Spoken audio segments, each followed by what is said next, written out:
ایک دفعہ کا ذکر ہے، کسی جنگل میں خرگوش اور کچھوا رہتے تھے۔ خرگوش بہت مغرور تھا کہ وہ بہت تیز بھاگتا ہے اور جنگل میں کوئی بھی اس جیسا تیز نہیں بھاگ سکتا۔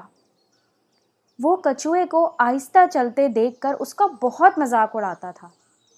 ایک دفعہ خرگوش نے کچھوے کا مذاق اڑاتے ہوئے کہا، کیوں کچھوے میاں، میرے ساتھ دوڑ لگاؤ گے؟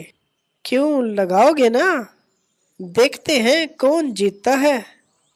خرگوش کچھوے کا مذاق اڑا رہا تھا اور اس نے سوچا کچھوا ڈر جائے گا۔ کیوں نہیں خرگوش میاں، چلو دوڑ لگاتے ہیں۔ خرگوش دل ہی دل میں ہنسا اور بولا، سوچ لو میاں، ریس سب سے تیز بھاگنے والا جیتتا ہے، سب سے آہستہ چلنے والا نہیں۔ ریس لگاؤ، دیکھتے ہیں کون جیتتا ہے۔ یہ انوکھی ریس دیکھنے کے لیے سارے جنگل کے جانور بھی اکٹھے ہو گئے۔ جیسے ہی ریس شروع ہوئی، خرگوش تیزی سے بھاگا اور نظروں سے اوجھل ہو گیا۔ کچھوا اپنی سست رفتار سے آگے بڑھنے لگا۔ تھوڑا آگے پہنچ کر خرگوش پیچھے مڑا اور سوچنے لگا، کچھوے میاں تو دور دور تک نظر نہیں آ رہے، چلو کچھ دیر یہیں آرام کر لیتا ہوں، جب تک کچھوے میاں آئیں گے میں سو لیتا ہوں۔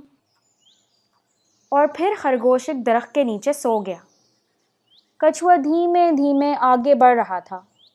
راستے میں اس نے خرگوش کو سوتے ہوئے پایا، لیکن کچھوا رکا نہیں اور دھیمے دھیمے چلتا رہا، اور یوں وہ ریس جیت گیا۔ اور پھر سارے جانور تالیاں اور سیٹی بجا کر اس کا استقبال کرنے لگے۔ تالیوں کی آواز سے خرگوش بھی جاگ گیا۔ وہ بھاگتا بھاگتا ریس ختم ہونے کے مقام پہ پہنچا، اور جب وہاں پہنچا تو دیکھا کہ کچھوے کی جیت کا جشن چل رہا ہے۔ خرگوش کی اتری ہوئی شکل دیکھ کر کچھوا بولا، ایک پتے کی بات سنو ساتھیو، کامیابی ہمیشہ اس کی ہوتی ہے جو بنا رکے آہستہ آہستہ آگے بڑھتا جاتا ہے۔